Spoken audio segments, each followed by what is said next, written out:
Ed, thank you for having me. CMU, thank you for hosting. I'm really excited to be here. My job as the Senior Director for Cybersecurity Policy on the National Security Council is to advise the President, the National Security Advisor, and the Homeland Security Advisor on how to protect the American people from the myriad cyber threats facing the nation. Artificial intelligence and machine learning are the future of IT, so it is obviously something that my National Security Council colleagues and I have a great interest in. I appreciate the opportunity to come here and learn from such a distinguished group of experts in the field. But I want to focus my remarks on another technology, bioengineering, and an important period in the mid to late 1990s, the period of rapid commercialization of one of the products of this technology, genetically modified organisms. As I'll elaborate, I'll draw three main lessons for artificial intelligence and machine learning from this case study. Just to preview the lessons. Lesson number one, risk frameworks matter. They matter for how the public evaluates and ultimately accepts new technologies. Lesson number two is never assume that the benefits of a new technology will be obvious and uncontested. And number three, we are all in this together, industry, government, academia, because safety risks involving new technologies will affect all of our collective reputations. So a caveat up front, I'm not here to debate the merits of GMOs, a sensitive topic in some quarters, other than to note that the technology clearly offers significant benefits to producers and consumers in the form of higher yields, lower prices, and potentially higher quality products. So first, let me offer some data. Commercial cultivation of genetically modified crops began in 1996. To Bill's point about scalability earlier, that was the year of scalability for this technology. By the end of that year, 1996, there were around 4 million acres of such crops in the United States. By 2000, that number had increased more than 20-fold to 109 million acres. By 2015, acreage had reached 175 million in the United States. So the most rapid period of growth for this technology was the late 1990s. The United States accounts for nearly 40% of the worldwide total acreage of 440 million acres. Four other countries, Argentina, Brazil, India, and Canada, account for the next 50%. China, Paraguay, Pakistan, South Africa, and Uruguay also have significant acreage and account for another 8%. So 10 countries account for 98% of the world's total acreage of these crops. The United States, Argentina, Brazil, India, Canada, China, Paraguay, Pakistan, South Africa, and Uruguay. What agricultural giant is missing from this list? Europe. The European Union has just 300,000 acres, 0.1% of the US total, decimal dust on the worldwide total, and it's even down from last year's total. How can it be that one of the world's leading agricultural producers is absent from this list? The die was cast in the 1990s at this moment of scalability. Diana Lynch and David Vogel identify three interrelated factors in an insightful 2001 article. First, a civic cultural factor involving the greening of European politics in the 1990s. Two is a regulatory race to the top in Europe, fueled by competitive dynamics between the EU and its member states in the management of safety risk. And three is a series of significant food and health safety episodes in Europe.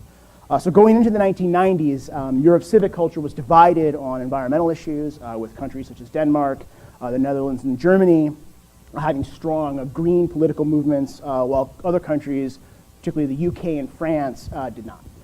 As Lynch and Vogel point out, environmental policymaking in the 1970s and the 1980s often pitted these governments against one another on issues such as automobile emissions and recycling.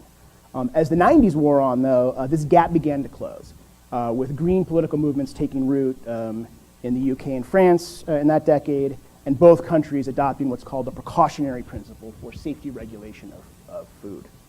The 1990s was also a period of intensive consolidation of regulatory authority in Brussels, the capital, as it were, of the European Union, beginning with the Treaty of the European Union in 1993.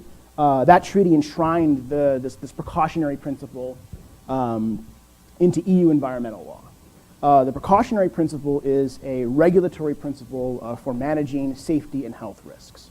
At its core, the principle states that scientific uncertainty about risk, such as an inability to identify or quantify causal relationships, should not bar regulatory action when the activity or conduct in question implicates significant and irreversible threats to human health or the ecosystem. This political consolidation was not friction-free, as the growth and success of Europe's single market in the 1990s meant that Europeans were exposed to goods and services from other EU member states, and of course, all the safety risks that may have accompanied those products. This put pressure on member states to act decisively when products from other member states were exposed as having safety risks. It created a competitive dynamic between member states and Brussels to demonstrate which was tougher on protecting public health and safety. Finally, the latter half of the decade witnessed a steady stream of significant food and health safety episodes in Europe. Mad cow disease was first detected in cows in the UK in the early 1980s. The UK's Ministry of Agriculture assured the public and the European Commission that the disease did not pose a threat to humans. A significant outbreak of the disease among cattle occurred in 1989-1990, and the EU banned consumption of cattle sick with the disease. Over the course of the 1990s, as public concern within the UK about this issue grew, the government, its scientists, and the beef industry continued to reassure the public the disease posed no meaningful threat to human health. It also persuaded the European Commission that it should not restrict the sale of British beef. So when the UK government announced in 1996 that 10 people had been diagnosed with the human variant of mad cow disease, and that they had probably contracted the disease by coming into contact with infected cattle, the announcement flew in the face of more than 15 years of reassurances from the British and European Commission regulators, from industry, that the disease posed no threat to human safety. The horrifying nature of the disease, inevitable death preceded by neurological decline, only amplified its impact. But there were other major health safety episodes in Europe as well during the latter half of the 1990s. In France, President Chirac ordered the immediate transfer of 40,000 students from a major university campus in 1996 due to asbestos contamination. The announcement came within hours of a French research institute publishing a report estimating that 2,000 people in France would die that year due to asbestos exposure. The French government had already come under heavy criticism in the 1990s for being slow to deal with the health risks of asbestos, and Chirac's order was widely condemned as both reactionary and begging the question of why it took so long for the government to act. In 1999, news broke that Belgian authorities had detected dioxin in chicken feed in Belgium and had not informed the public of this risk. Belgian food products were removed from shelves across Europe, and the episode is widely credited with actually helping to bring down that particular Belgian government.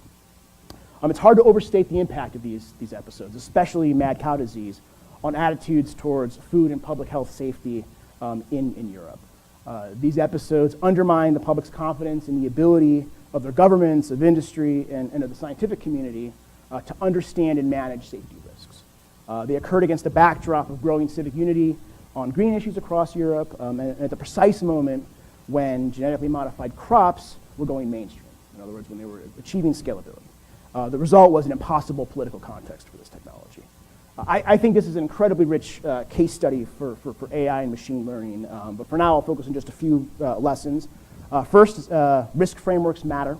In Europe, the predominant risk framework for environmental safety, including GMOs, is this precautionary principle I mentioned. As I noted earlier, this principle invites regulatory action against conjectured adverse safety risks, even if causal linkages cannot be established, provided the magnitude of the conjectured risk is sufficiently large. On one level, it is hard to see any complex new technology surviving this principle unscathed. Contrast this with the development of policy towards GMOs in the United States during the same crucial period in the 1990s. In 1989, the National Research Council identified the emerging consensus view in the United States among scientists and regulators when it asserted that, quote, the product of genetic modification and selection constitutes the primary basis for decisions and not the process by which the product was obtained. This product-process distinction became a central pillar of U.S. regulatory policy and helped establish an open regulatory environment for the importation and transfer of GMOs and the regulatory approval of genetically modified foods. A second lesson I draw from this case study is that we shouldn't assume that the benefits of new technology will be obvious and uncontested to the public. The precautionary principle arguably reflects, at least in part, a sentiment that the benefits of technological advances are overstated. In the case of GMOs in particular, part of the challenge in Europe has been persuading a public that is very attuned to perceived health risks that there is a countervailing benefit. The final lesson I draw from this case study is that we're all in this together, industry, academia, and government. The health episodes I briefly described above undermine public confidence in the ability of all three institutions, industry, academia, and government, to manage risk. It can happen again. We should not assume that the vital and important work that this community, this represented here today, the work that you're doing necessarily will translate into positive perceptions about safety. That will require work. We have to be vigilant about how the public perceives safety and risk in this domain and nip misperceptions in the bud while being candid and communicative about safety challenges. As a cybersecurity wonk, I'm particularly tuned into cyber risks and how to manage them. As we move to a world where intelligent, connected devices touch ever more aspects of our lives, the line between security and safety will blur. I read the paper that the Dario Amadean co-authors paper. I thought it was excellent, very interesting. They identify 3 categories of research problems relating to accident risk in AI: having the wrong objective function, having an objective function that is too expensive to evaluate frequently, and managing undesirable behavior during the learning process. Each of these problem areas can be exacerbated by threats to the confidentiality, integrity, and availability of data. I will stop there so we can have time for questions. Thank you for your attention.